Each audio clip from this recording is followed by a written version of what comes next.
Welcome to the Sci-Fi Center, the place to be, where comic books and wrestling collide magically. Movies, TV shows, and pop culture we share.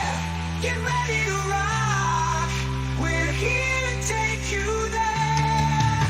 From superheroes to aliens in outer space, we've got the latest news and reviews in our embrace. Turn on your screen, let the neon lights glow. We'll take you back to the 80s. Let's rock and roll. Sci-Fi Center, where the legends come alive. Get ready to geek out, let your imagination fly. We're diving into the past with a touch of modern flair. Sci-Fi Center, we go to let pop culture lair.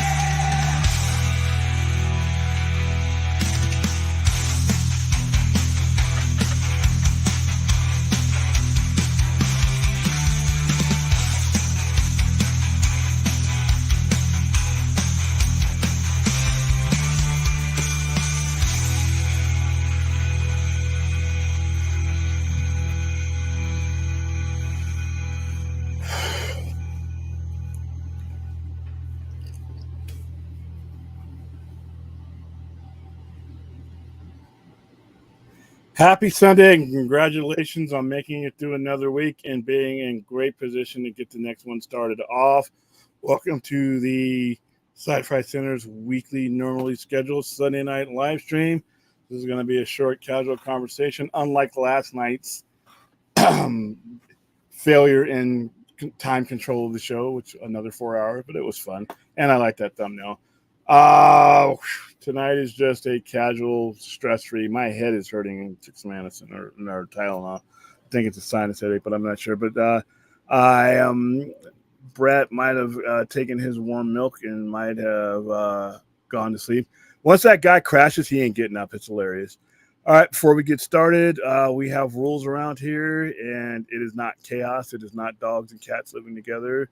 Thanks to you guys, there are certain things that are banned from discussion.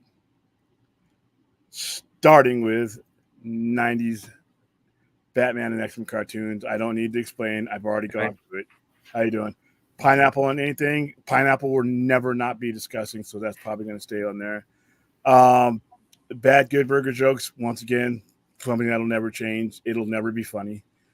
Bane and Venom, I don't know. The more that they use these characters within this short existence since they've been around, the more saturated and overused they are. And it doesn't really matter who plays them.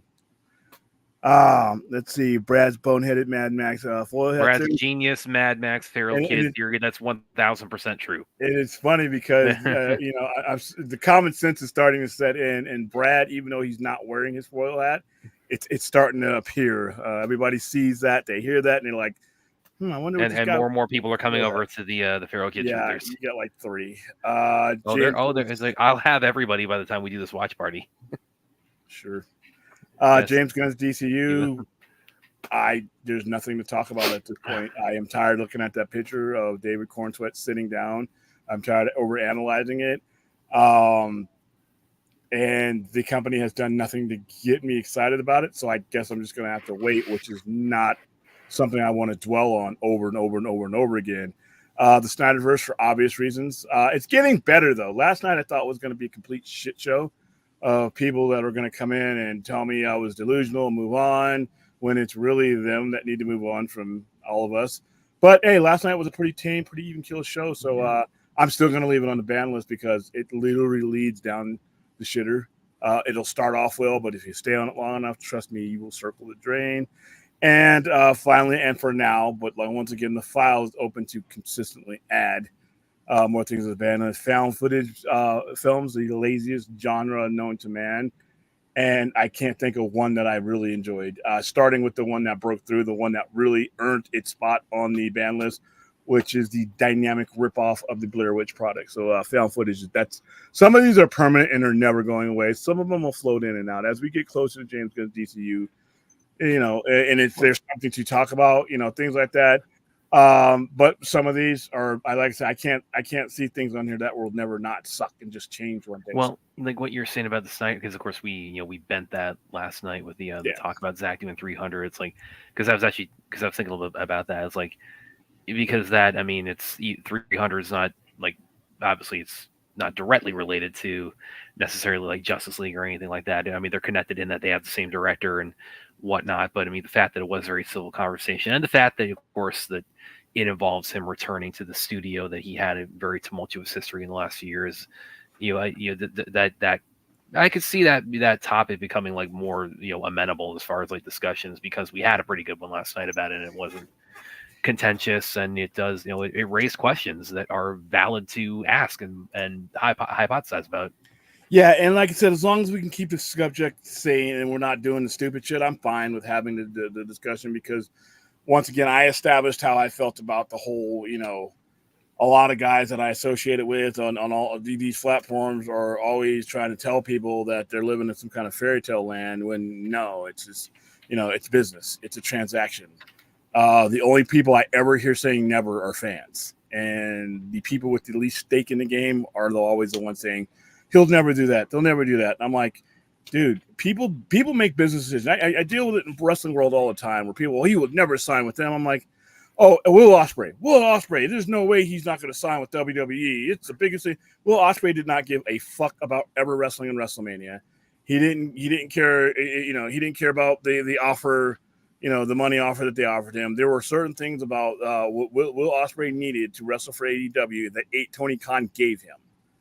So the things that mean things to fans versus the things that mean things to the people that we're fans of and talking about are two different worlds sometimes. I think people should just, that my point last night was you have to put yourselves in the person's shoes. They're not making decisions based on fanboy theories and anger. They're making decisions on their future, their money, their career, and all that. And that does not include us a lot of times, especially the fringes on YouTube. So, yeah. So, going into the comments now, and by the way, this is this first one I saw. Look at the comments. I told my dad, but I shouldn't have brought that up, but I did because it's spreading. I'm telling you. Once again, even if it's true, it's actually worse if it's true, because either way, it's stupid. If it's true, once again, you're already pushing the coffin off the boat and into the ocean with these results from Furiosa. Why add a dead weight to it to make it sink? Well, let's go out of Blaze of Glory then, if the franchise is already dead. No, Blaze of Nonsense is what it would be.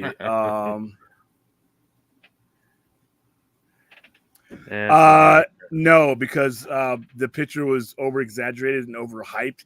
It wasn't, the presentation of it I thought was bad. I thought they should have done a better job. I would have when you talk about like a first reveal of Superman in costume, I was kind of expecting a little bit more like, kind of like the classic, like, like hips on his shoulders kind of pose. And so yeah, that did or some kind of like something that's sort of really evoked a little bit more in terms of like the heroism or the and of course this had him putting his boot on his suit, and there was like a laser fight going on behind him. So yeah, it's like I did not think they put their best foot forward with that. And I don't like the costume, so William, did you know fans wrote letters to writers of Star Trek Discovery to change and do better writing? So most of those guys aren't capable of writing, like I said, their own name on a piece of paper. The complaints that Star Trek is writing, Star Trek Discovery is writing, I'm sorry, but it generally came from people that I just had no use for when it came to Star Trek universe. Those people, they could have written Shakespeare, and those people were still going to have an issue with some aspect or another. Now, they're not completely to be dismissed, but I see some of those same people and all over the place that are praising one things, and I'm like, you were able to get through that. So there's always going to be fans that write in and email people with their ideas of what they think should make a show better, and that's fine. But understand, you're the guy, or they're the guys writing in, and the other guy is actually writing the show. There's what you want. Now, if you, like I said, if you were capable of putting it in the kind of structure, the kind of a narrative structure that's sold to an audience, you probably wouldn't be writing the letter to the guy. You would be the guy. I mean, I'm saying. Yeah, no, the Creature Commandos is not going to. I was just about to bring that up. RJ's listen. This year's the first century, and the viewers usually have things to discuss regarding it. Yeah, because I was about to bring that up, and that is because that is part of the DCU, so that that does make that question valid. No, I doubt that I'm going to watch Creature Commandos. It sounds silly. I'm aware of the characters, and like I said, it's like Nort the Green Lantern. It's in that category of, is this what we're doing? This isn't for me type of situation, but I'll hang around long enough to give it a glimpse. I'm starting to see an alignment of characters that literally would end up in my quarter bin for good reason that are going to be anchoring this movie. So Creature Commandos, no. We're probably not going to see it move off the ban list until we actually get the A-listers front and center. I'm not gonna waste time talking about Creature Commandos. Sorry, I'm not gonna waste the time talking about. I mean, any of the B-level, C-level shit. Once we get close enough to Superman, we'll start having discussions. We're over a year away from the release of Superman. That's too long, and there's no Z-list characters like Creature Commandos that's going to be like bridge the gap for me. No, so. All right. So here we go. Let's. Oh, by the way, real quick, I wanted to go ahead and get this out before we. Yeah, I think it's pretty open top tonight, isn't it? Yeah, I don't know if that's a good idea, but sure. Well, because I actually did earlier tonight. I did go ahead and go see In a Violent Nature a few hours ago. So I thought I'd go ahead and give my quick thoughts on it. Have you had a chance to see it? Because I know a few people. I'm not going to be going to the movies anytime soon because of the way my schedule lines up. I'm not going to Bad Boys Forever tomorrow because I have scheduled commitments. Are you sending people to it? Yeah. Yeah. How often do you usually like accompany people when you like you're sending them to upcoming things? Just out of curiosity. Before the last month or so, all the time, if it's science fiction, horror, fantasy. Yeah. But lately, with stuff that's gone on, with repairs and stuff to the center, having to be there for certain things to get fixed, and just the fact that it's just been getting busier, I just haven't been able to move my schedule around. So I'm going to be the guy who watches these things. I'm probably going to watch In a Violent Nature when we do our watch party on Shudder when it comes out because I have Shudder. Okay, yeah, I do too, and so William is definitely waiting for the respite of San Diego Comic-Con about I think it's about 7 weeks here. Yeah, I will be there. And that, like I said, that's going to be a lot of work. That is going to be a lot of work because, like I said, if you watch last year's coverage, it's just me doing like a nightly hour or so show from where I was staying. This week, I'm still only staying in that same spot, but we're not going to be doing the shows from there. I am going to be setting up a place to do shows, and even if I need to get back a lot later, we're going to be somewhere. I'm going to find a place where last year I found a couple places where a lot of people, bloggers and YouTubers, were all doing their shows and all their equipment was set up, and it was just easy to sit down. But I never did it last year. This year I'm going to do it. I'm also going to take you through the convention center, though. It's going to be, last year I took a lot of pictures. You want to do a lot of video this time. Yeah, we're going to do a lot of video this time. I am setting up interviews with some people that I know that are going to be there that are, So do you want to make this like an annual thing on the channel? Yeah. Okay. Yeah, that's what it's been sounding like. Yeah. Make this like a part of the show, and of course, co-host that can guide you guys through some of that too. Even though I'm not physically there, although I would definitely like to get out to San Diego Comic-Con at some point. But yeah, go ahead. Going back to In a Violent Nature, I really enjoyed this. This is a really, really different kind of slasher movie in that, and some people have seen it in the comments, but to give everybody kind of perspective, it's a little bit of like a supernatural kind of like thing with the no, they won't. the killer's sort of a raised from the grave through some kind of unintended supernatural means, and really the bulk of the movie is taking his perspective, which you don't really see in slasher movies. It's done. The killer is essentially the main character in this movie, which you don't, and there's no obfuscating like who it is, like who it is, what he's up to. They do kind of obscure his face until about halfway in. But yeah, it's and an interesting thing I found about it too is like, which this does kind of maybe inch a little bit to something on the band topics, but it's not a found footage movie, but it has, in terms of like the cinematography of it, in terms of like the way it's captured. No, it's been described to me. Yeah, that's now Rational's just trolling me now. Yeah. I heard it was like a video game. It was like the video game. TV well, yeah, because so much of it is like you're following the killer like from behind, where the way you would like follow a character walking through a game, it's following the killer from behind. And at some points, other characters too. And to answer William's inevitable question here, yes, oh boy, do you get the 3Ds in this. One kill in particular I won't spoil because it's probably going to be the kill of the year as far as the 3Ds. I've heard about that kill. I've heard. So you know the one I'm talking about. Yoga. Yes, Yoga. Okay, that's all we'll say about it is Yoga. It's a Yoga kill, and she's doing interviews about that person doing interviews about that kill. Okay, so wow. Because this is one that kind of snuck up on me. I didn't even see the trailer before going, or I. We thought we did. Yeah, we did. People keep forgetting we showed this trailer. Everybody thought you should show the violin. Dude, we showed it twice now. Okay. And I was in from the trailer. I just don't have slipped my mind. You saw this, but I haven't revisited the trailer since then. I haven't like followed like the marketing or any interviews like that. So this is one, like when we saw the trailer, this is one that kind of really snuck up on me as far as like anything coming out this summer. So overall, the Yoga kill, as I said, it's like this is probably going to be the most memorable one of the year for if you're anyone really into slashers or the 3Ds. So overall, really, I enjoyed it. It was really a really different kind of take on a slasher movie. It's like it has a found footage or video game feel without actually being one of those things or adapting one of those things. And it's going to be, of course, on Shudder. And it's interesting too that it's going to be on because it's Shudder Films. Yeah, it's a Shudder film. So I looked that up. It doesn't say when it's going to be on Shudder. This is just later this year.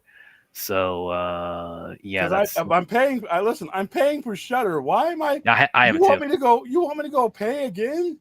You know who you're talking to? One of the cheapest people on the planet Earth. You want me to go pay for Shudder and then turn around and pay for it? Come on, man. Yeah, I have Shudder too, and of course we can maybe get a little bit of that side of it, but I would guess probably they want to have it out around Halloween.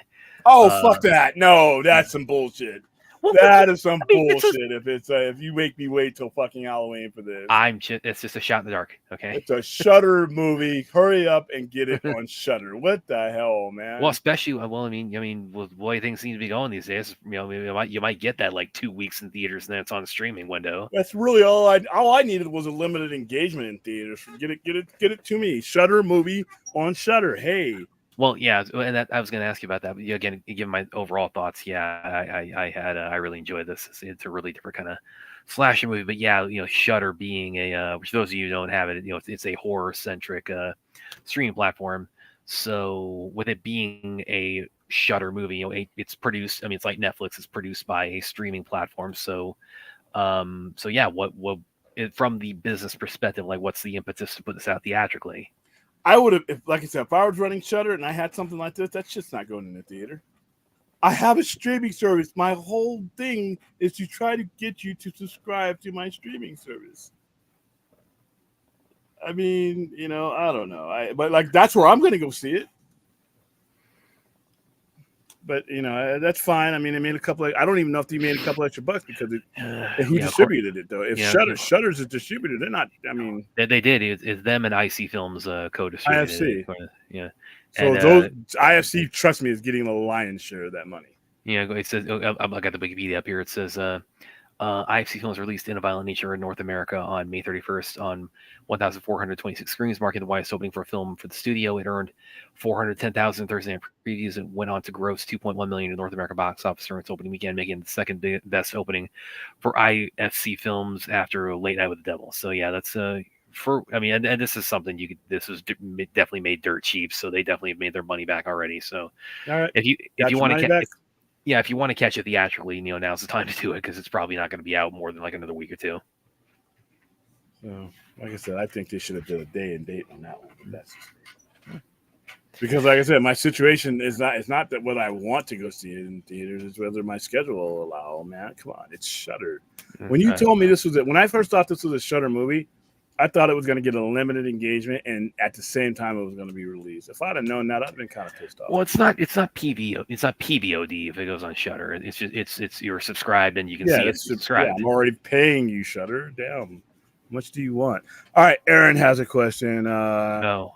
Oh yeah, I saw this. I was going to bring it up in a minute. And what are your thoughts on people celebrating flat? Well, first of all, I don't think the celebration is like widespread, but I mean, you're always going to get like some idiots celebrating anything bombing, for whatever vendetta they might have with it. But it's just what it is. It's you just tune that out. And some of the flopping of Furiosa because they feel like it's woke due to being a female-led Mad Max film. Well, it's an awesome female-led Mad Max film. It's not their loss. Well, a lot of these guys have a problem, and the movie is not the problem. They are the problem. When someone uses the word woke, I see a mindless caveman that needs to be extinct. When I see somebody, when I hear the word woke, I translate it into, these things were always around. You just have the luxury to ignore them. Nothing that's being portrayed now was not there for decades. It just wasn't prominent because people didn't have that leverage. People didn't have that place in society. But now, as we are no longer living in the 50s, the world is representative of the people who live in it. And some people just can't take that. And that's their problem. Like I said, they are basically dinosaurs walking around in modern times, as far as I'm concerned. I wouldn't pay those people any mind. The world's not going back. There were people who try to keep it that way to where they feel comfortable. But like I said, when you mention the word woke, it's if you had the privilege of not having to, deal with the rest of the world for some reason, but now it's here. It's not going back. So yeah.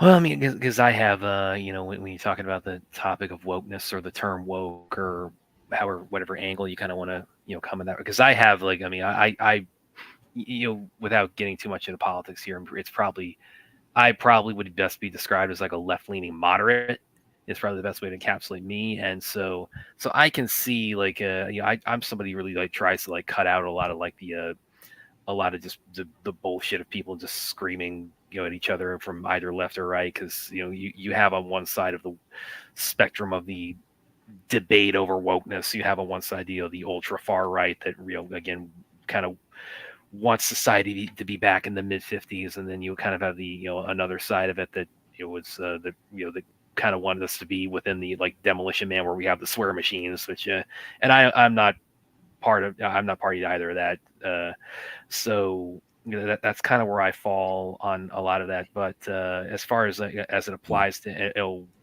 what we're seeing, as far as it applies to entertainment, I mean, listen, women leading action movies, it's this is the Hong Kong guy in me talking, or it's women make up 50% of the fucking population. I've been following that since I was a kid, so okay. It's nothing new to me. And especially also it probably, here's what it is. It's probably also maybe a little bit of a bleed over with the kind of the bait and switch that Fury Road did, where where it turned out the Furiosa is kind of more the central character, and so now they have the prequel focused on her. So maybe they're not digging that deep, dude. They're not digging that deep. They don't have the ability to dig that deep. They just don't have the capacity. You don't say stupid shit like they do if you have the capacity to do better. When I hear the word woke, for the most part, that's my subliminal. That's my subconscious mechanism to stop listening to you. I may nod, it may seem like that, but once I hear the word woke being used in that manner, I do what I can to get out of that conversation. Look at my phone, look at my watch if I'm wearing one, or just say, you know what, I got something else better to do. I do everything I can to get out of that conversation, because that conversation, trust me, is not even worth the oxygen being wasted on it. So, all right, next one. Yeah, but again, we're gonna all have we're all gonna have a good watch party with this in Fury Road when once it comes on PVOD, which sadly will probably be unfortunately quick turnaround. I'm surprised you actually haven't heard that date yet. With how but Furiosa had Volk had nothing to do with that, but like I said, this is the mental parasite in someone's brain. Furiosa bombed because it was a bad decision. It was a bad well, and also it's of course, I mean, it's hardly unique that it's a temple that's bombing right now, unfortunately. All the temples that bombed were bad decisions. Which one wasn't? Well, I'm talking like the month of May, and I mean, you could have put Furiosa in December. You could have put Furiosa in July. You could have put Furiosa in September, January. Furiosa was going to bomb anywhere it was at. It was. It does not. It's a bad decision. Bad decisions don't have shelf dates unless you put them somewhere and you strategically position them. There was no month on the calendar Furiosa was going to bomb. A bad decision doesn't get better with time. It usually gets worse. You made a Mad Max movie without Mad Max, and that, and a whole bunch of in Star Power, and that's it. That's not going to change in December. That's not going to change in July. None of the factors that really made this movie, the results of what they are going to change with where it was released. The only time you could have saved Furiosa is when you were with George Miller and his production company were sitting in there pitching it to somebody ahead of an actual Mad Max movie. If you'd have released a Mad Max movie with Mad Max, regardless of who's playing him, you would have probably paved the road and made this a lot easier. But and also the 9-year gap. I think in hindsight, people are the 9-year gap, the not striking while the iron's hot when they had resurrected a dormant franchise. I think that also played a part in it too. If you had more momentum, like if they had gotten the Wasteland off the ground at the time, and you had Furiosa in the midst of that, then they could have maintained more of a modern contemporary success streak for the revived Mad Max franchise. The 9-year gap, if they would have released a Mad Max movie, even with that gap, it would have at least made its money back. It was a bad decision. It's like I said, there's not a time for me. I don't think there's a time element that would have made this better. It was a content issue. It was a decision. If you'd have put Mad Max in a Mad Max movie, you probably would have had better results any time of the year. See, that's weird because I thought about this where it's like you have like this spectrum of like how timing can impact your success. Where there's one end of it where it's like strike while the iron's hot, and then there's another end of it where it's like the absence makes the heart grow fonder, and you can argue or you can make a business case on both of those, reaping financial rewards. And this really kind of got caught in the middle ground where it's like it wasn't able to do. And again, the fact that it's a Mad Max-less Mad Max movie, quality notwithstanding. Yeah, well, I mean, again, when we do this watch party, everybody who hasn't seen is going to be going, yeah, it's that much more of a tragedy. It did not perform better, and of course. But I can't really feel too bad for George Miller because he made the decision to put these in the order that he did.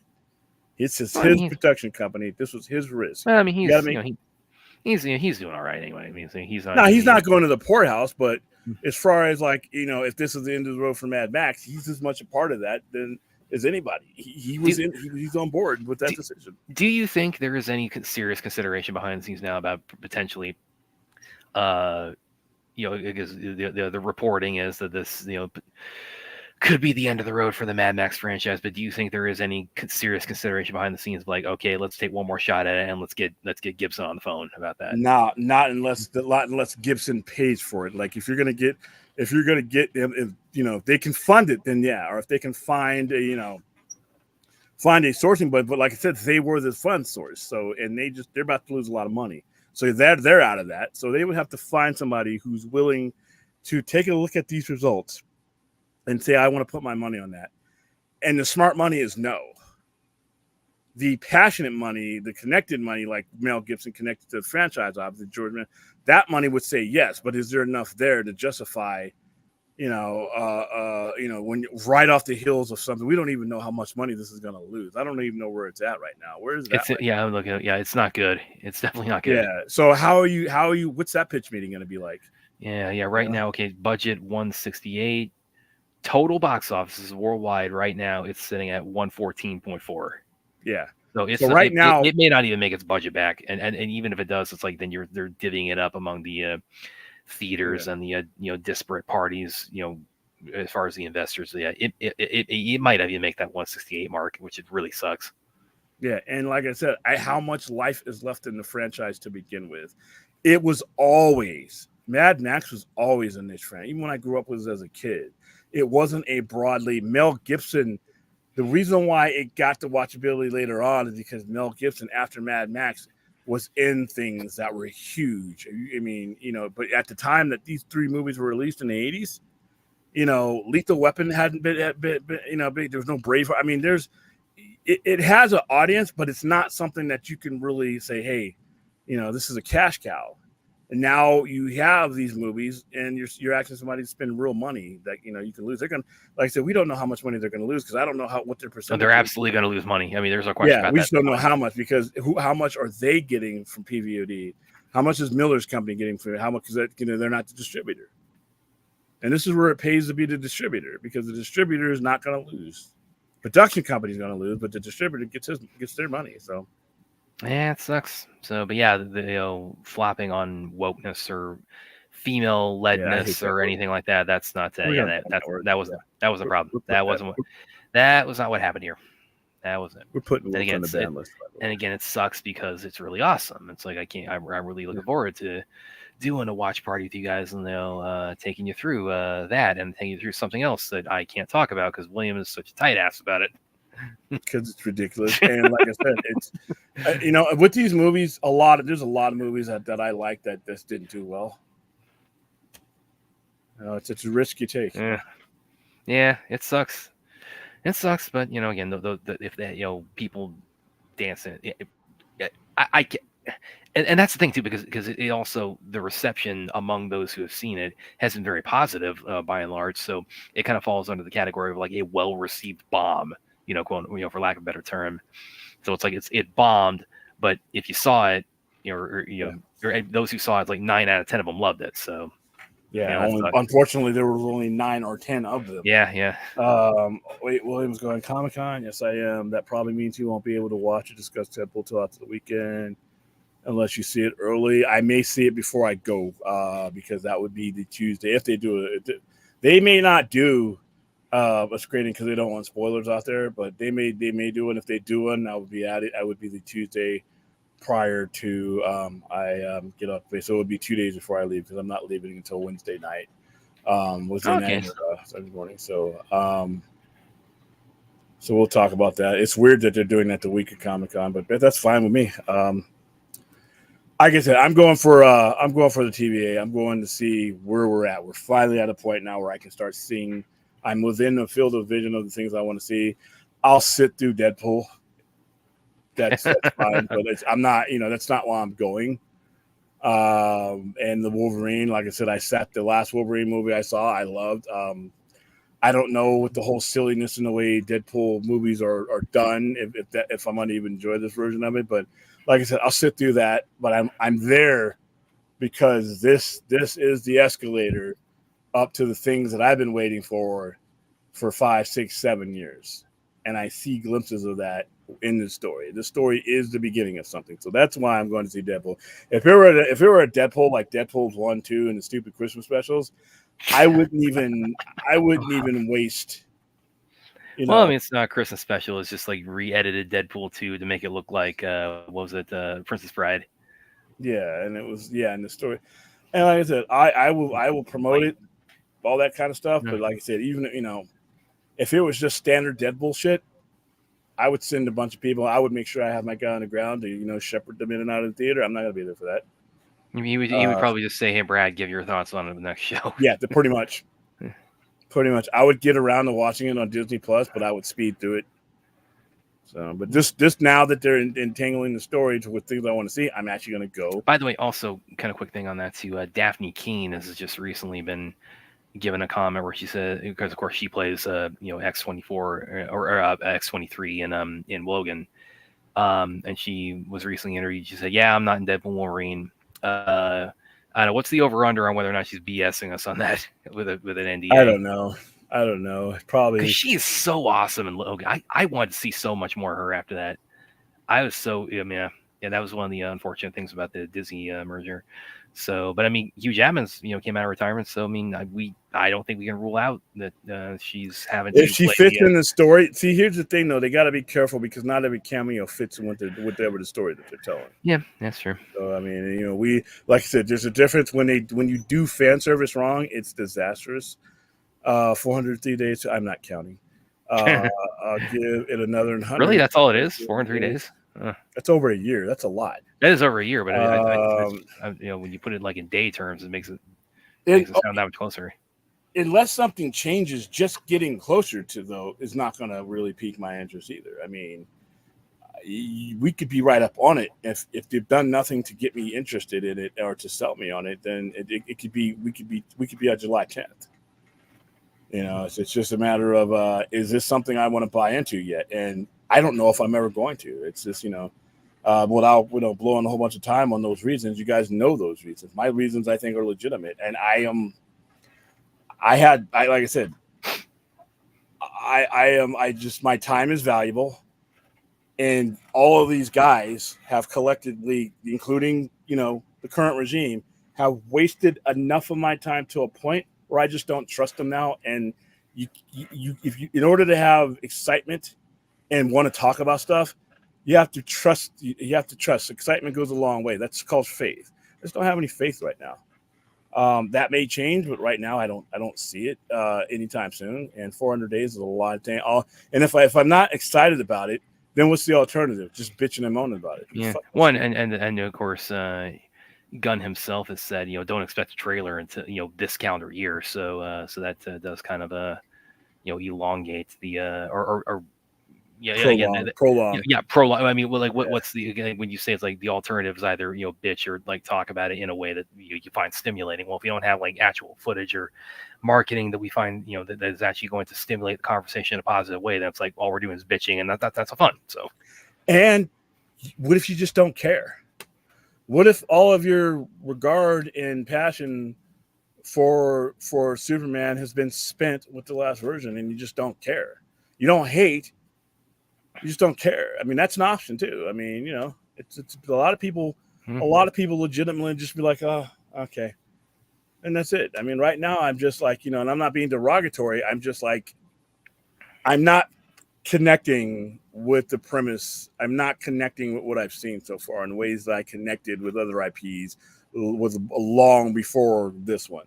So there was times when I had more time between an IP and its recognition on a screen where I got excited like a lot quicker, and I was invested in.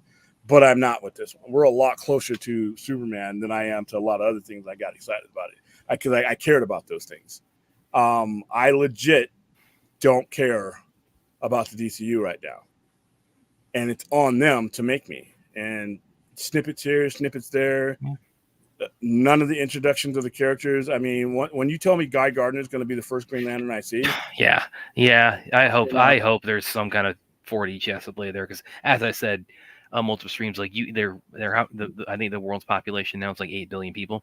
You can interview every person, every human being run across this planet. You will not find one human being who tells you that Guy Gardner is their favorite Green Lantern. I promise you that. You will never find one who says their favorite is Guy Gardner, because and that's kind of by design, because he's meant to be the goofball douchebag, kind of a odd man out. So see, this doesn't mean shit to me because I'm already a subscriber to Shudder. You got me already. You have the streaming services, so why are you? I mean, I'm on board. You don't have to sell me anything. You don't have to hype me up for anything. And it's not working for me, at least individually, because it doesn't matter whether I'm hyped up about it. I got a lot of shit to do, and there are movies that I've been looking forward to for a while that I have to wait to see. And you think that's going to get easier when Comic-Con comes around? I mean, I was going to try to go see Oppenheimer last year, and that didn't fucking fail. I didn't see Oppenheimer until I literally got off the plane, and I dropped my stuff off the store, and we went to Oppenheimer. But and I was really looking forward to that movie, so it just, dude, I have the subscription service. Why are you fucking You think you're gonna get? I mean, maybe like I'll have to see the numbers. You gonna get extra subscribers for Shudder? By the way, I will say, kind of maybe salt in an open wound here. It's like there were when I saw a violent nature in a violent nature night. That was way more packed than the Fall Guy or Furiosa were in my auditorium.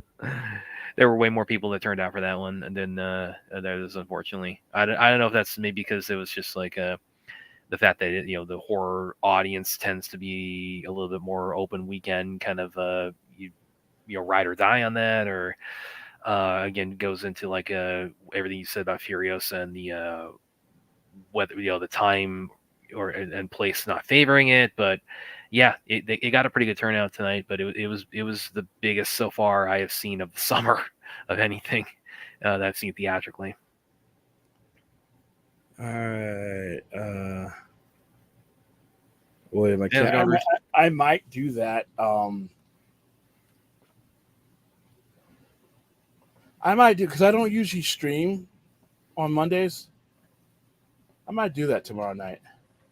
How long is that movie? Late Night with the Devil. Let me look that up. And where is that streaming at? I think it's on Shudder. It doesn't matter. I have every fucking streaming service. Yeah, so it doesn't matter. I do too. Yes, it's on Shudder, and it is 93 minutes. You know what? We may do like an 11:30 stream. Usually I use Sunday or Saturdays on my Friday. I don't even know what fucking day it is.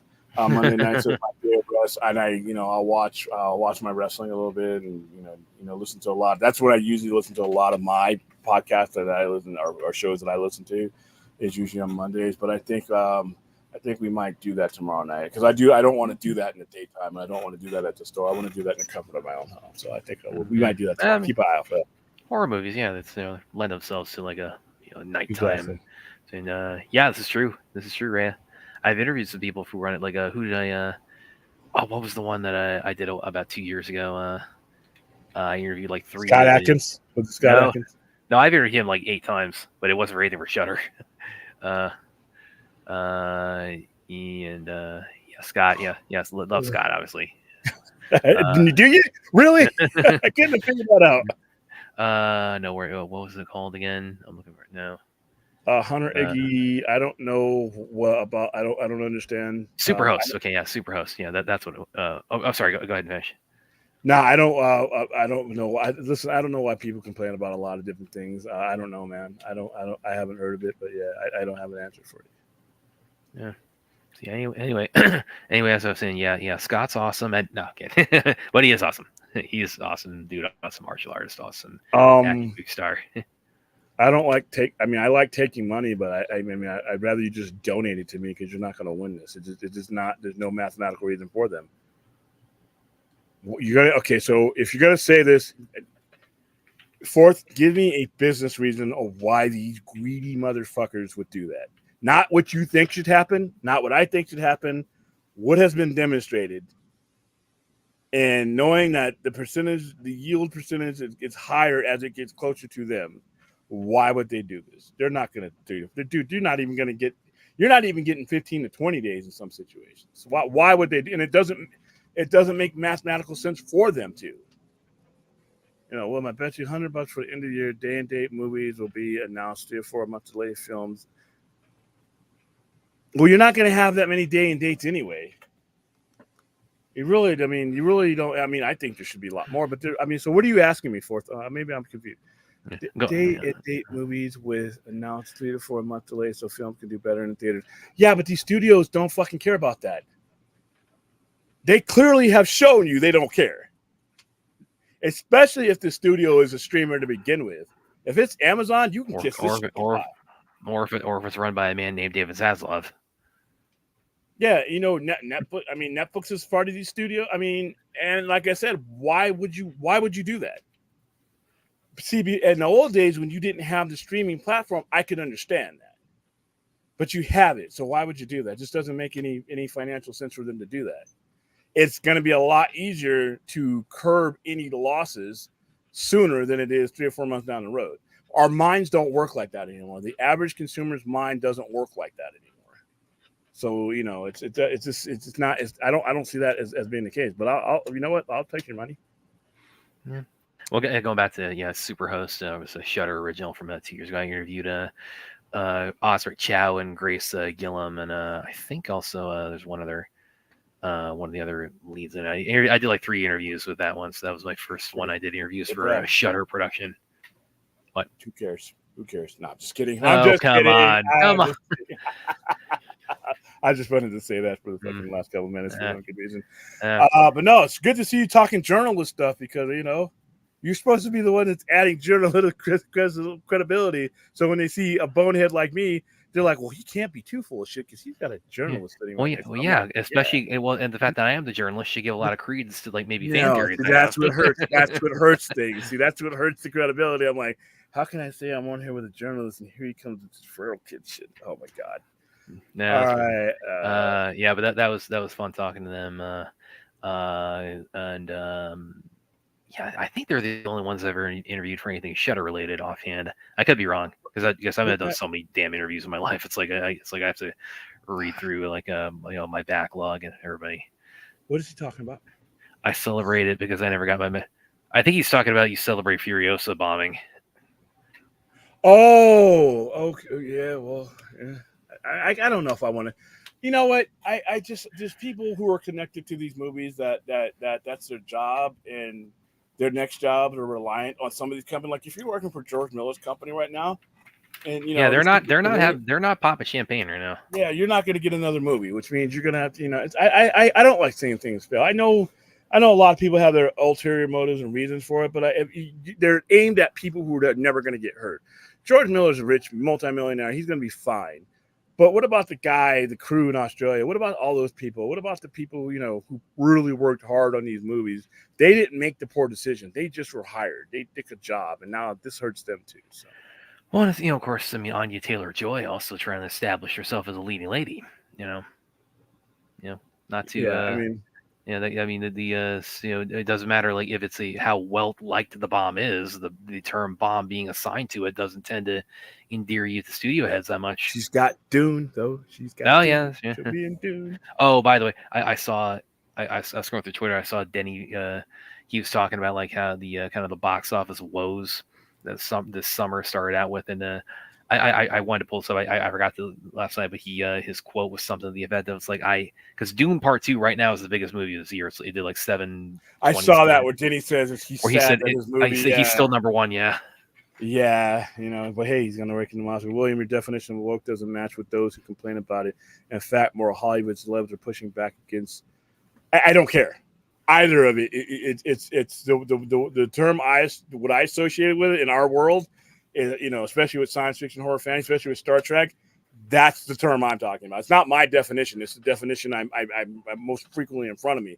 Either one of them, though, it's like, dude, it's inclusive. It just sucks because when you have this conversation, you just realize how many people that were marginalized were just shoved in the dark or whatever, and we just didn't have to talk about them, whoever it was. And now that you can't do that anymore, the country, the world represents the people who live and breathe in it. Oh, that we can't have that. That's where I'm coming from. Any other version of woke, I don't, it doesn't really matter to me because those don't necessarily apply to what I'm talking to. They don't come up in my conversations. Well, I mean, but does that also kind of speak? And well, I don't know. This is me playing devil's advocate. This is maybe more like me just sort of like me sort of inquiring on the definition of the term. Does that not also kind of maybe suggest that the term woke itself maybe is like maybe the problem with the way the discussion around is that there's almost like competing definitions and competing like diametrically opposed ways of defining it. Because it's been hijacked. The term has been hijacked, and in large part, I'll be outright. It's a lot of the people who bring it up. They don't want to see anything represented other than the standard stuff that has been represented prior.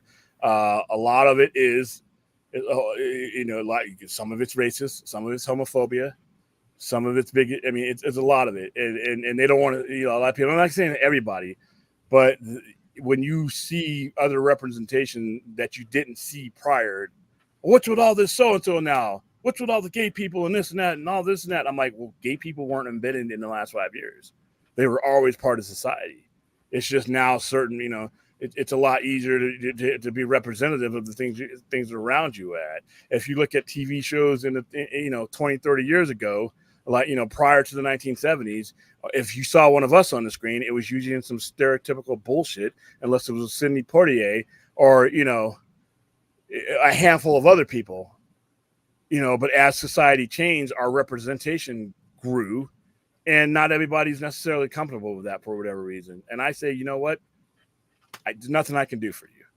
Nothing I can do for you. The world is changing. The lens that we view these things through is becoming wider. If you can't handle that, then I can't force you to go watch something. I think that's a sad reason, but do what you want to do.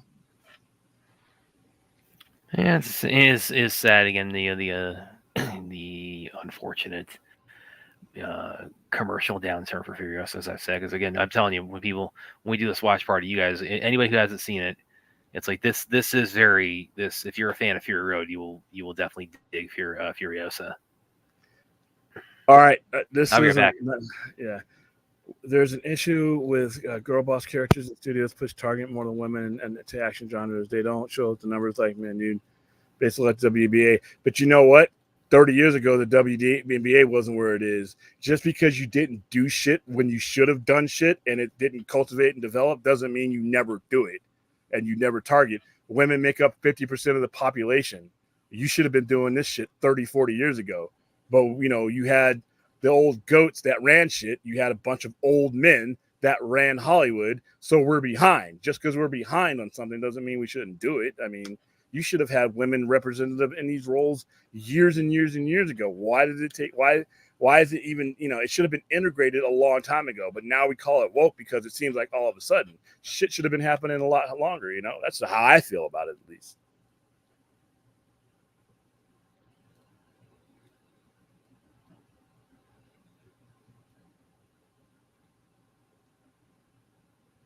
Let's see. I'm not hitting every comment because this is going to be a short show. So it's not Brad ignoring you tonight. It's not me ignoring you. I'm trying to. A lot of you guys are saying the same thing, and I want to hit one point to. Hit the like and subscribe button. Woohoo! Yeah, where are we at? We're at 440 something. Where are we? We are at. Hopefully, we are at. Could we if we were at 500? By Comic-Con, that'd be great. We are currently at 442. Creeping.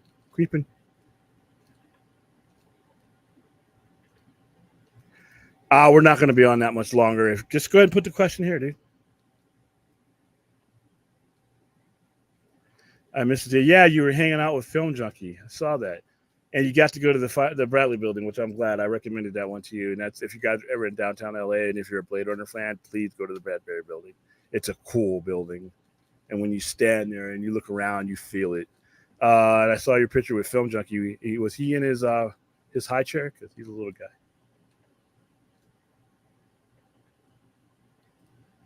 Yeah, at that time, if Godzilla King of the New Empire, if that would have happened a few weeks ago, no, I wouldn't have been able to go.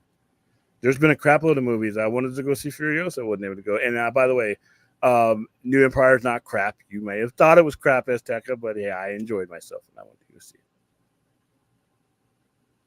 it. And here's the Hitchhiker's Guide to Galaxy. Answered everything.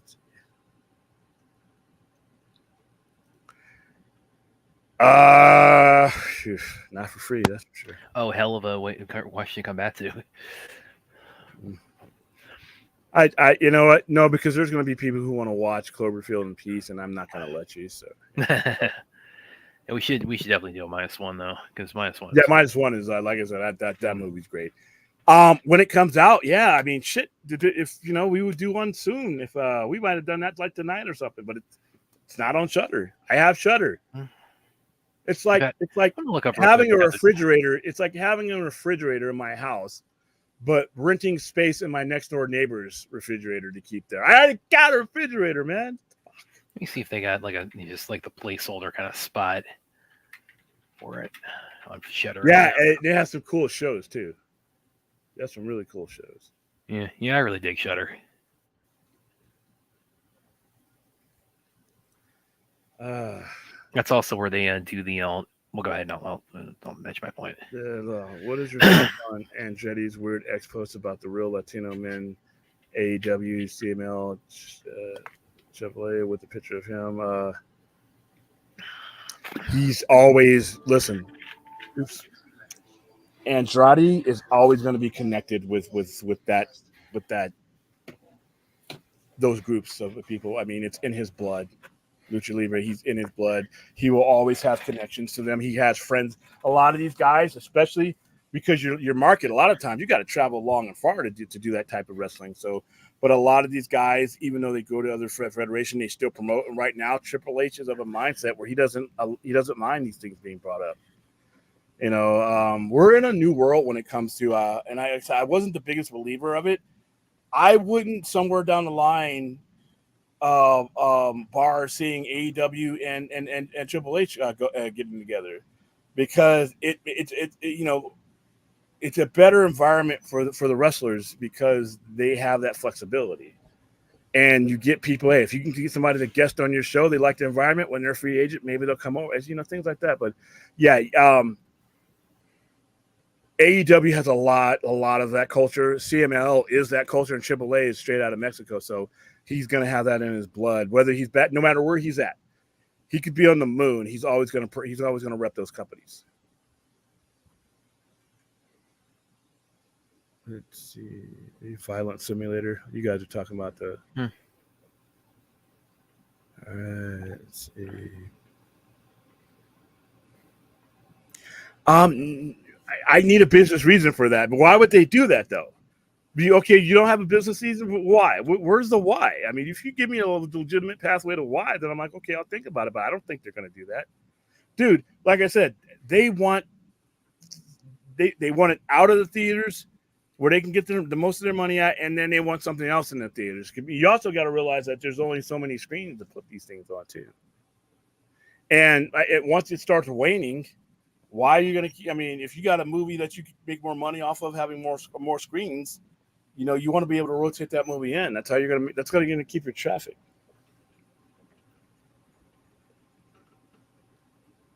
Let's see.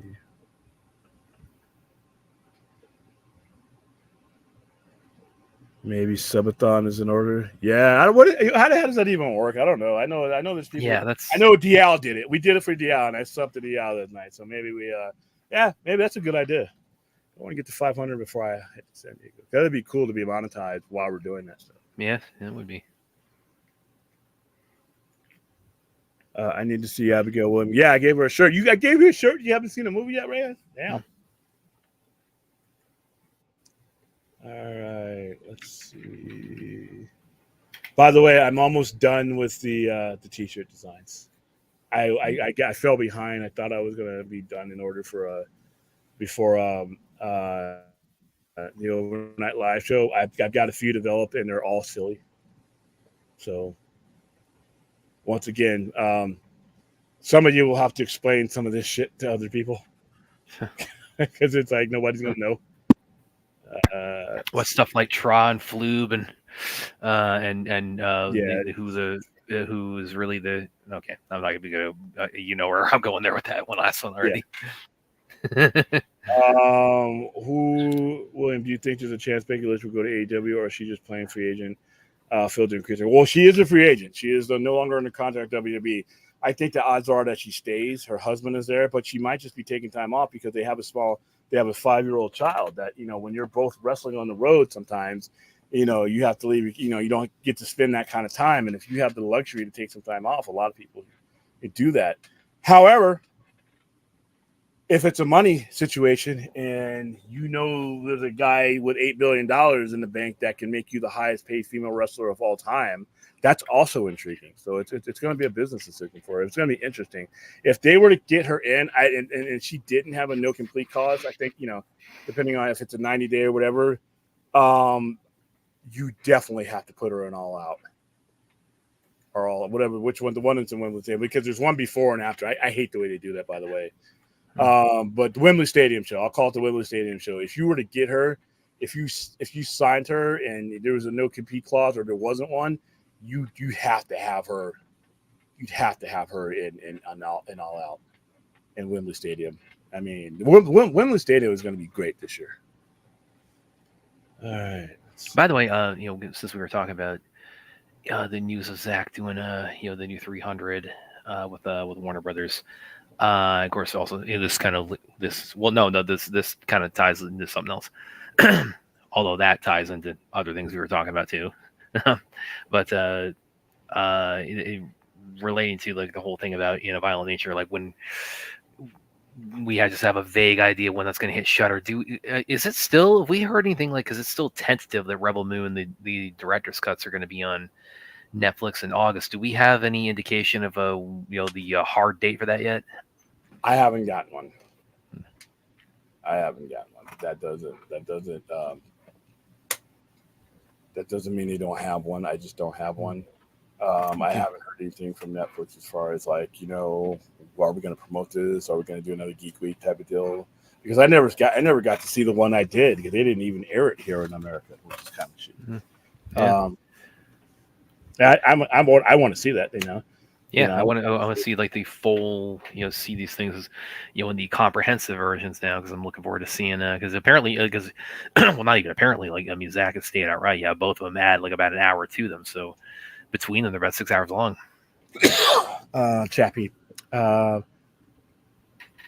is this part one? All right, I think it's a good idea to bring back movies that bomb at the box office, that they end up cult following. When they do another movie bomb at the box office like Blade Runner. Oh, here's the thing about, once again, it depends on how much data you have. With those movies that you're talking about, with Blade Runner, it was, like I said, it was 36 years between Blade Runner and Blade Runner 2049. And in between that, it had built up not just a cult following, it had built up an actual following of people who were paying money for different versions and different things and all kinds of merchandising. So you had that data. Same thing when it comes to The Thing. The Thing was released... The Thing Part 2 was released 29 years after the original one.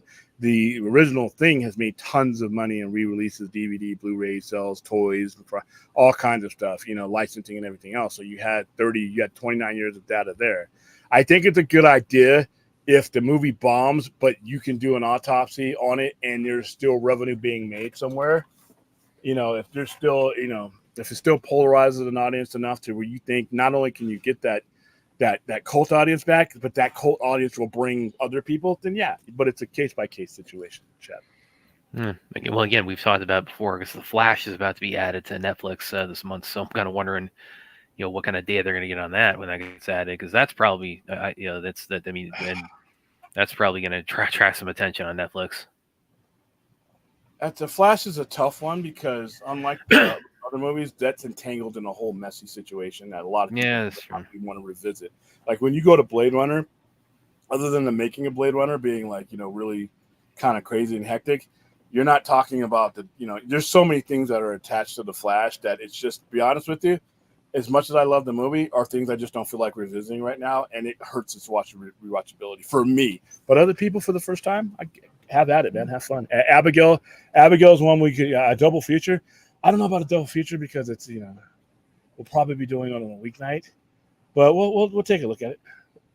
And as Paul points out, Godzilla -1 on Netflix today. Yes, and yes, it is very good, and very, very not good Godzilla. And by that I mean very good, but because he's such an asshole in it. Yeah, and like I said, I still think, even though I rewatched it a bunch of times now, still not the best visual effects of the year.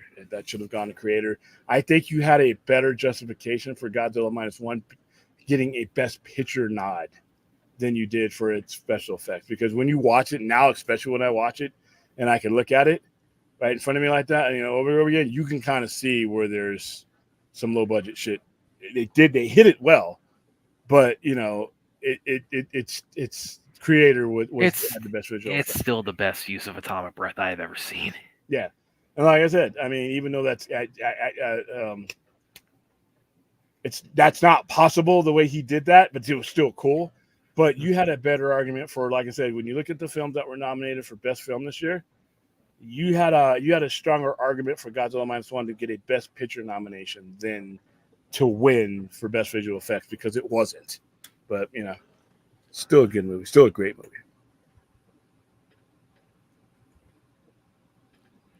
Fourth year philosophy. I'm sorry, dude. It just doesn't correlate with math, homie. We need movies that are not the same play it safe stuff. Which, okay, with whose money are we not playing it safe with? You want them to take high wire risk. That's a lot. Ask George Miller what kind of risk that, how that's going to affect his company going forward. If we don't, it's like, just listen. You're speaking in abstracts. That money, when it gets lost, that's real loss, man. You can't. If you were to try to have that conversation with a studio head, they're going to be like, "Yeah, that sounds great, Fourth. Go bring me my coffee." Bring my coffee. Yeah, hit him on that. Absolutely. And the Alan Ladd company knew that version would have bombed in the theater. That's why they forced them via contract to do the voiceover. Harrison Ford didn't want to do it, and neither did Ridley Scott. But it already was hurting to begin with because it was so ahead of its time. But if you don't have something explaining that movie back in 1982, it bombs even harder. And to be honest with you, a lot of the cult following and the Nora and everything else that was developed since 1982 was because of the voiceover. So not only would that have made that movie bomb even worse than it did in 1982, it would have hurt the development of the franchise. So yeah. Let's see. Fourth says, "A Violent Nature felt like the creators went on a pilot of come up with the style, but no creator ever splintered outside of We're Behind the Killer." Do I need that though? I mean, this is coming from somebody who hasn't seen the movie. For what I go for to go see these movies, is it? Do I need that? Is that gonna, you know what I mean? Yeah, this is something where the gimmick of taking the perspective of the serial killer is, that is that really is the selling point. That really is the what makes it distinct from like other slashers. So yeah, it's like All right, my grandmother says it's totally not about Godzilla being a spectacle, but yeah, well, they marketed the lizard. They had to market the Is she saying the marketing wasn't about it, or the movie wasn't about it? My gripe with -1 marketing is that it's really not about Godzilla being a spectacle. Because when you look at the marketing for it, it's all about Godzilla, about him being a menace. But when you look at the movie, it's a war movie. It's about the people. Yeah, I watched it last night, and when they're having those conversations at the table, with the one where he says, "You know what? Fate has gifted you a family," and that the one old guy, the senior guy, was trying to tell our main guy, dude, here you are after all this misery. You got a girl, you got a family, and then you're trying to figure out why he's not making his move. And then when he thinks she's dead and they're having a conversation in the same house, he's like, "You fool! You had all this time. Why didn't you tell her you loved her? Why didn't you ever marry her?" And then when he says, "Because my war wasn't over yet," to me, that doubles down on this movie is about him. This movie is about guilt, survivor's guilt. This is a war. Oh yeah, this is. I mean, really the theme really is about survivor's guilt. The way this tackles it's survivor's guilt about. Well, go ahead. My favorite part about the movie, the non-Godzilla part about the movie, is when he's getting into the plane, and it's a scene that they show you afterwards when he bails out and he's got the parachute. When the guy who at the beginning of the movie hated him, and here he is. He's ready. He's ready to do this kamikaze thing right into Godzilla's mouth, and even the guy is still like, "Live." And that was the one word he said. He says, "Here's a device here. You pull this, you can eject." And then he's looking at him like, I got to the point where I'm ready to sacrifice myself, and even the dude's still like, "Dude, don't, live." And another thing, it's not just about survivor's guilt; it's about surviving. Period. I really love that movie. Like I said, you had a really stronger argument for Best Picture. It's really the even more so than almost any other Godzilla movie I've seen. It's because the whole impetus of Godzilla, his creation was it was in the aftermath of post-war Japan, and after the bombs being dropped, it was Godzilla was created as this personification of nuclear weapons. How's it going, Ruff? And the impact of that on Japan, and this is the more so than any other Godzilla movie is the one to really tackle the idea of like Godzilla as being analogous to Japan getting nuked. And they make that they implant that within post-war Japan because this is set within a few years of the war ending and Japan's still rebuilding. It's like they're getting nuked for the third time. I mean, quite literally in this one scene. And it's about the nuclear age too, the post-nuclear age after that, because remember the United States couldn't come to their aid because of the Cold War in Russia. They couldn't. Yeah. They didn't have the resources to dedicate to their what is now their ally in Japan, because of what was going on nuclear wise with Russia and China. They just couldn't do it. So it was very real as far as that goes. Like I said, I really like I said, there's so many aspects about that movie I enjoy. But here's the thing. I can hop in a legendary Godzilla movie and be entertained, just as entertained in a different way. And I don't have any problem with that. I like the fact that there's two dimensions. Give me up. Can we actually play? Can we play the atomic breath scene on here? We can't. Okay, because if you have Z-1, I'm telling you, you are missing the greatest atomic breath you have ever. If you want, if you find it on YouTube, put the link in the chat. Maybe they'll. Okay. Because because I'm looking at it right now on YouTube. So let's put the link in the chat for you guys. Well, I mean, it's also on Netflix now too. So yeah, and like I said, make sure you put it in the. Don't be a bonehead like me. Don't, because like I said, the playing, it just starts playing. It just starts playing for me, and I'm over here, and I'm like, what the fuck? That dubbing? What is that? And then I'm like, what the hell? And then I finally came over, and I'm like, okay, let's get rid of this shit. I did an article on Fortress of Solitude a few months ago where I talked about -1 is because it was released in Japanese subtitled, and my thesis there was that it's like, oh yeah, this would never, this fundamentally does not work with English dub. I mean, this is about post-war Japan. This is about the Japanese people. And them recovering from getting nuked and from their the fall of Hirohito and just the culture shock of all that. So it's like this movie, you don't get the same impact from -1 in a dub than you do in seeing it in Japanese. I mean, fundamentally, it has to be seen in Japanese. Yeah, I agree. All right, guys, I think that's where we're gonna wrap it up tonight because I still have a headache and I'm hungry. I bought some chicken sausage and I got like a thing of cauliflower and vegetables with cheese sauce on it. So it's something I can't fuck up tonight, and it's healthy. So and like I said, I think I need to be bringing my blood pressure down. It's gonna be 110 degrees on Thursday. Woohoo! Well, I mean, you said you'd take that over like the like Noah's flood you were getting a couple. And I will enjoy this shit, except for the 4 days I'm going to be going to San Diego. Yeah. Okay, well, and I may not come back, guys. I'm telling everybody around me that has connections to me that if I get down there, when I leave here, it's going to probably be 100 whatever. And I go down there and I get down there and I'm on the beach because I'm staying on the beach again. I may not come back. By the way, real quick, because this is something I was thinking about also when you talk about like because that holds pretty constant in the summers in Vegas, right? It'd be about 100 to 110. Because I thought about that last summer. You were talking about the heat and so much like that, and it made me think to Army of the Dead. And I realized, and now that they filmed it like mainly in like Atlantic City and New York and New Mexico, but it takes place in Vegas. What time of year though? Yeah, well, it looks from the movie, it looks pretty summerish. And they even say it's like the nuke is going to get dropped on the 4th of July or. Oh, okay, yeah. You're fine. So it's in the summer. so I thought about that. It's like, yeah. So they're dealing with heat when they're going to go pull off this heist. But not only that, when they get down to that basement to get to crack the safe, it's like they got the heat outside, and they're because the power's off everywhere. There's no air conditioning in there, so they got to be. Oh, there is? They got it. Yeah. Oh, yeah. Whenever you have a safe anywhere like that, there are several generators that keep everything going. Oh, okay. That keep the security mechanism going.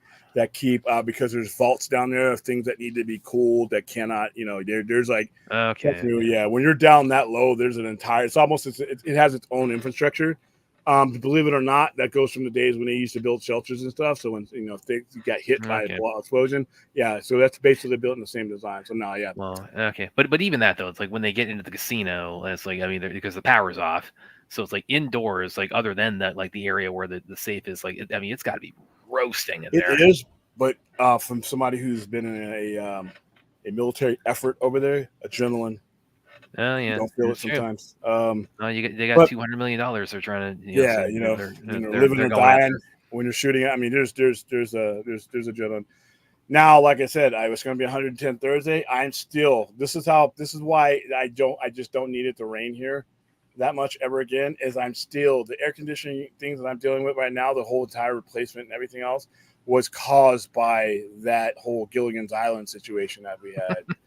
I am still dealing with all kinds of issues here, you know, and everywhere. And like I said, I'm still, you know, the area I'm in, you know, still, like I said, because we just weren't set up for it. So I spent, you know, the last year bracing for 100-degree heat, and I'm like, you know what, it's not bothering me. Like I said, it was 102 or whatever. It doesn't bother me. It didn't bother me at all.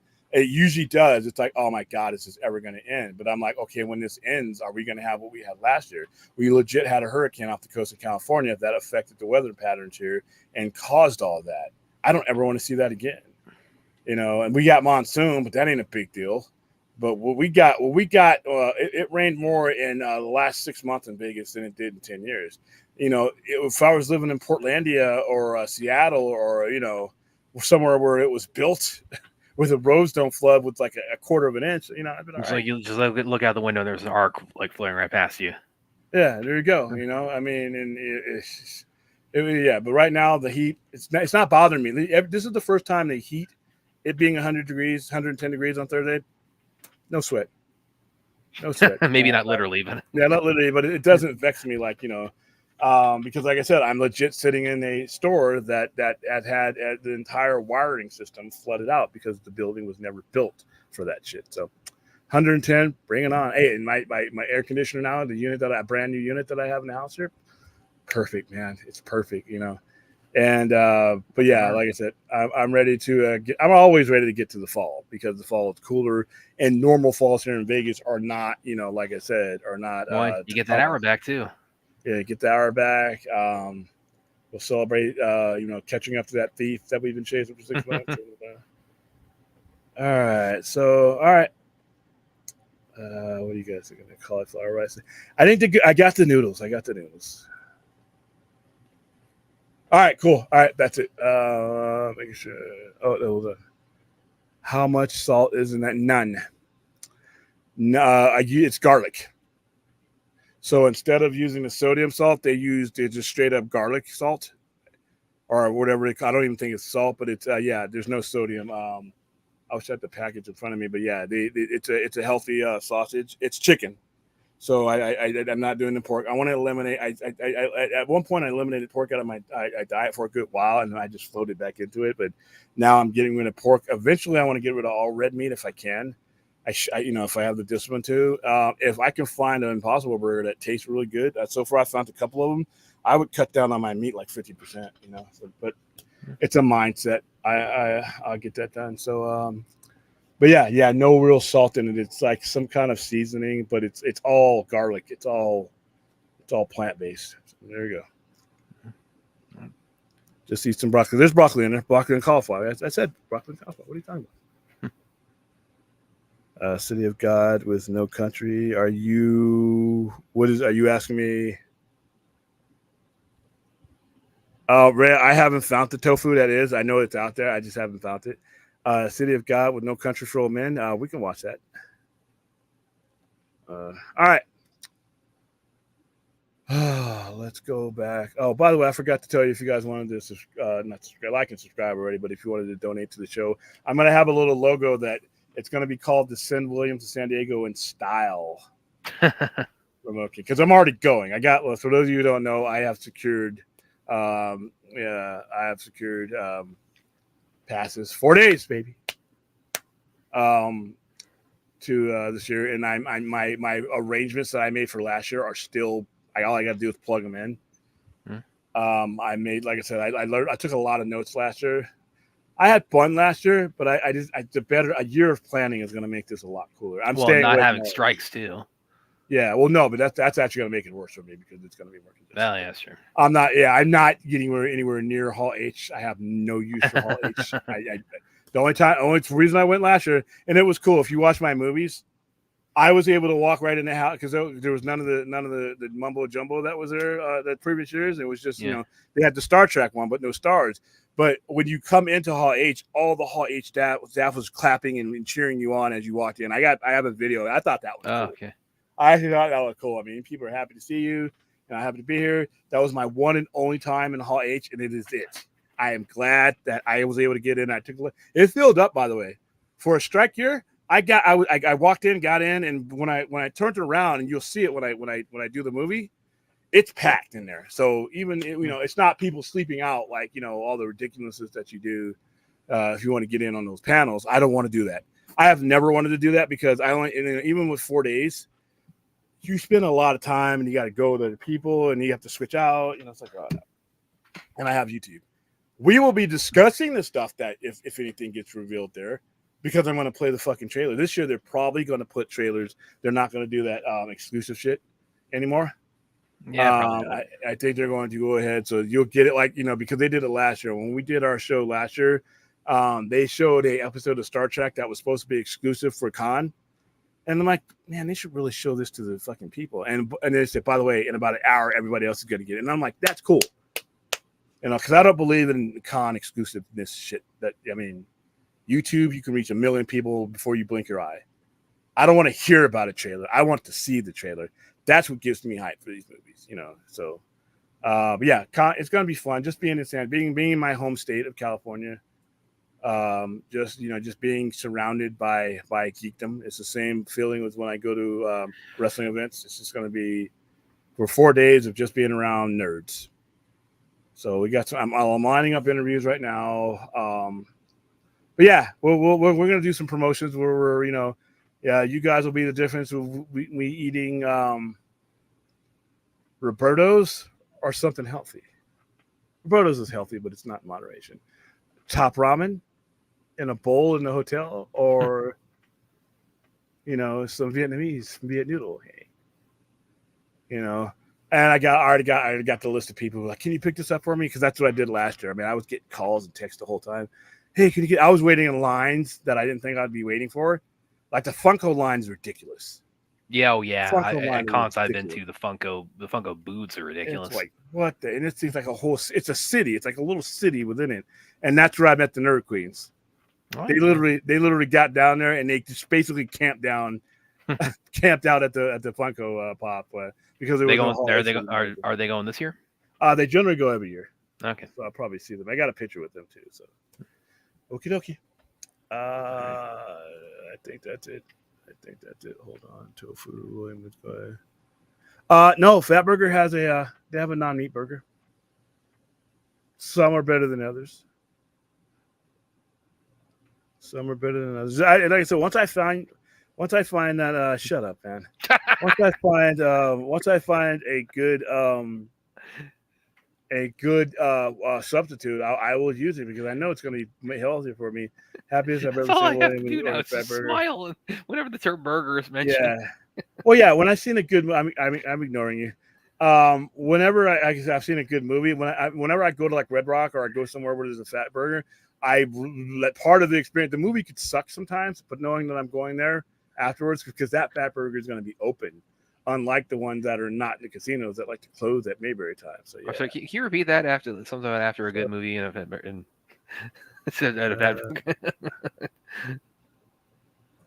hey, listen, you walked into that one, man. All right, that's it. Okay, guys. Right. I will. You know what? We may watch Night with the Devil, Late Night with the Devil, and that's on Shudder. Yeah, that's on Shudder. Okay. I'll get with Vince. See if he wants to set that up so we can all watch it. Okay. All right. That's it. Am I leaving out anything? No, I'm not. All right. I will see you guys tomorrow in some capacity. Bye. All right. Later, guys.